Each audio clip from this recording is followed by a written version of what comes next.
All right, if you're a front-end developer, you've totally been there, right? The absolute pain of brittle tests. You go and refactor one tiny little thing, and bam, your entire test suite just explodes in a sea of red. Well, today we're diving deep into Mock Service Worker, or MSW. It's a tool that can seriously, fundamentally change how you test your apps, making them way more resilient and honestly, just a joy to maintain. So, does this whole scenario sound a little too familiar? You decide, hey, let's switch from Fetch to Axios. Or maybe you just refactor how you build a URL. And suddenly, dozens of tests start failing.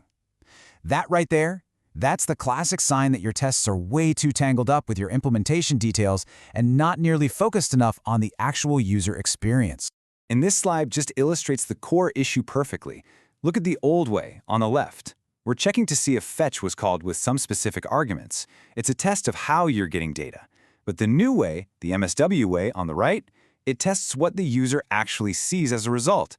The test only fails if the user experience breaks, which, let's be honest, is what we really care about. And that leads us right into MSW's core philosophy. Because it's not just another library, it's a complete paradigm shift, a totally different way to think about how you test your application's network layer. This quote from the official MSW docs, this is the heart of the whole thing. Instead of asserting a request was made, test how your application reacts to that request. It sounds simple, but let me tell you, that one idea is an absolute game changer for front-end testing.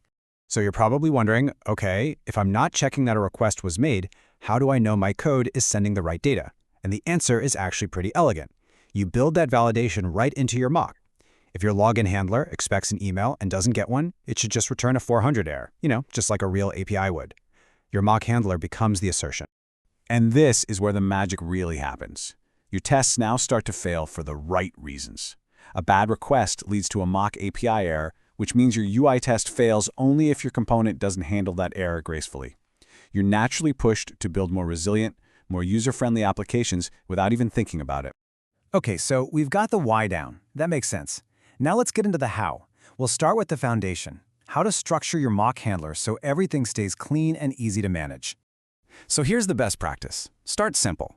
Create a single file, maybe mocks/handlers.js.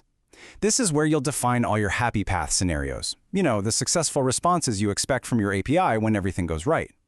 Then, as your app gets bigger, you can split those handlers into domain-specific files like user.js or checkout.js just to keep things super organized. What this approach gives you is a really stable, predictable network baseline for every single test you write.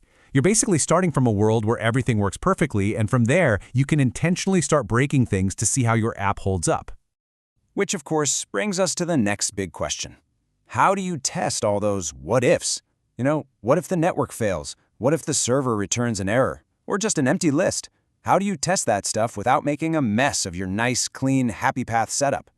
Well, the answer is this powerful little function called server.use. What it does is let you add new handlers right in the middle of a test. These new runtime handlers get checked first, so they effectively override your base handlers just for that one specific test case. It's awesome! And you can see there are two main ways to use it. A standard call gives you a permanent override for the rest of that test. But that once true option, that's where things get really cool. It lets you create a one-time override that disappears after it's used, which is absolutely perfect for testing sequences like a loading state that then turns into a successful data fetch.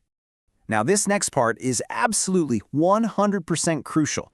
To stop one test's network overrides from bleeding over into the next one, you must call server.resetHandlers after each test.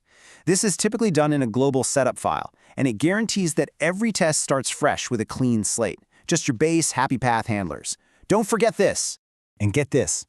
This whole idea of dynamic handlers isn't just for tests. Imagine you're doing a demo for your team, and you want to show how your app handles a big, scary server error. Well, instead of changing code, you could just add a query parameter to the URL. See, because MSW runs right in the browser, your setup code can actually read the URL, find a parameter like scenario equals error, and then load a completely different set of mock handlers. It's a brilliant way to switch between API states for development, for QA, or for those important demos. All right, so we've covered the core philosophy and the foundational techniques. Let's move on to a few pro tips that'll really level up your mocking game and make you look like a total pro. Okay, so what if you need to match a request based on something more than just its method and path? That's where a custom request predicate comes in. It sounds kind of fancy, but all it really is a function that lets you peek inside the request's query parameters or its JSON body, giving you this surgical precision for your mocks. And hey, if you're using TypeScript, you can make your mocks incredibly solid. The MSW handler functions can actually take generics for things like path parameters, the request body, and the response body. This means TypeScript will give you autocomplete and yell at you if your mock's response doesn't perfectly match the type your application is expecting. It's so good. And finally, just a quick practical checklist for that service worker file itself. First, you generate it with the init command. Make sure you point it to your public directory. Second, definitely commit this file to Git so your whole team has it. And third, use that -save flag. It tells MSW to automatically update the worker script whenever you upgrade the package, which keeps everything nicely in sync. So after all of that, what's the single most important idea to take away from all this? Well, it all comes right back to that core philosophy we started with. Here's the bottom line. MSW is so much more than just a mocking library. It's a tool for modeling the complete behavior of your API, the good, the bad, and everything in between. And that means you're not just testing your code anymore. You're testing your application's true resilience in the real world.